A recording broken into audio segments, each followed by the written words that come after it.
bystander, what do you know that you can share? So the question was, what can I share about the deceased? There is nothing to indicate that this woman was the target of any law enforcement investigation or activity. This woman was in her car, and it appears then blocking the street because of the presence of federal law enforcement, which is obviously something that has been happening, not just in Minneapolis, but around the country. She appears to be a middle-aged white woman. Just about a month ago, you said these unplanned and questionable tactics by federal agents would result in someone being killed at a press conference right here. Do you consider today's tactics in line with that, or do you just have a generic response to the fact that somebody is now dead? The question is that I had previously made several statements about being concerned about the tactics being employed. I am obviously very concerned that I have been told that a woman who was sitting in her car blocking the street and not the target of any enforcement activity is now deceased. However, I do not know, to be clear, I do not know the exact circumstances of the shooting, but I would tell you in any professional law enforcement agency in the country, I think they would tell you it's obviously very concerning whenever there's a shooting into a vehicle of someone who's not armed, but it also is something that is possible. At times it is justified. But it is very concerning, and it's something that most law enforcement agencies in the country train very intensely to try and minimize the risk that law enforcement officers get placed into a situation that the need for deadly force would be necessary. Has there been any indication of that need in this case? I didn't hear the question. Has there been any indication of the need to shoot into the vehicle? The question was any indication about the need. I guess getting back to the justification of this, I have not seen any information other than what I have communicated. Was she alone in the car? Were there children in the car with her? The question was if she was alone in the car. I know that I got there shortly after this call came in. I did not see anyone else with her while I was on the scene. However, I've since been told by our officers that have been with her the entire time that a spouse has arrived at the hospital.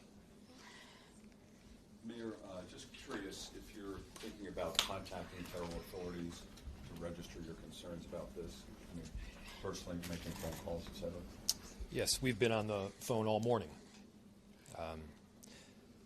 As soon as we learned about this, again, there were a series of priorities that we needed to go through. The first, of course, is to keep people safe and to help the victim in any way that we could. The second was to get ICE off of the scene. There was the notion that ICE agents would be necessary to create a perimeter around the scene itself. They themselves were creating the kind of dysfunction and chaos that they claimed to be trying to help with. And so the message that we delivered very clearly was to make them leave. Now, beyond leaving the scene, they should also leave our city and our state.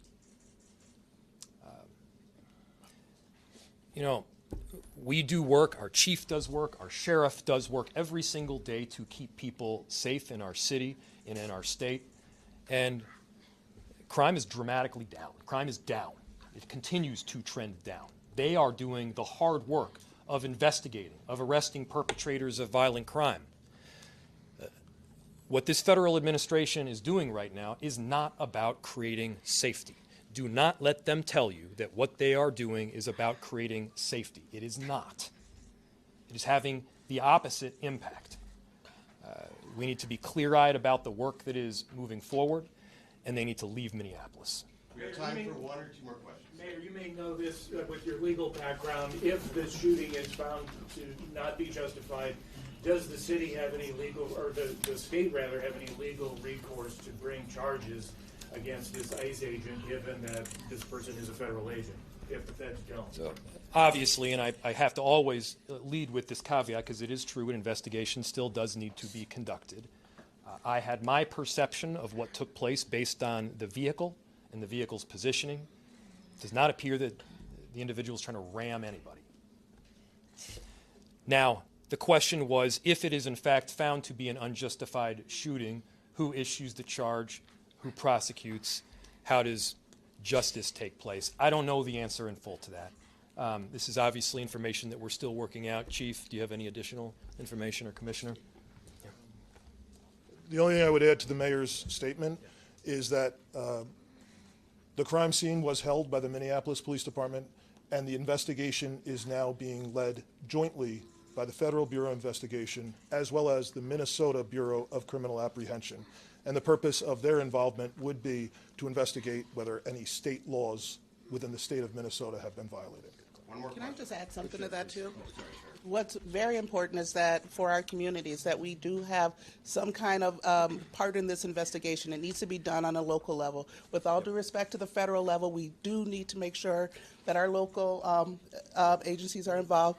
Most certainly the BCA is very well capable of working with our federal partners in doing so. That is something that is needed for our communities, and so that's something that I can tell you that there's already been conversations from the U.S. Attorney's Office to the BCA that have already taken place today. How that's going to roll out, we don't know yet, but we are making sure that there is some kind of local entity, namely the BCA, that has a part in this investigation for the purposes of transparency and expedient transparency as to what happened today. One more. Sorry. If that's it. So, Thank you, everybody. final Go ahead. again, thank you everybody for coming. Thank you to the media for being here and disseminating this very important information around this tragic incident. To reiterate a final message to our community members, I understand the anger. Let's unite around hope and love and peace and getting justice. That's what we need to be doing right now. I appreciate the service from everybody up here as well as the 435,000 people that call Minneapolis home. Thank you. Got some housekeeping for you in just a moment after everyone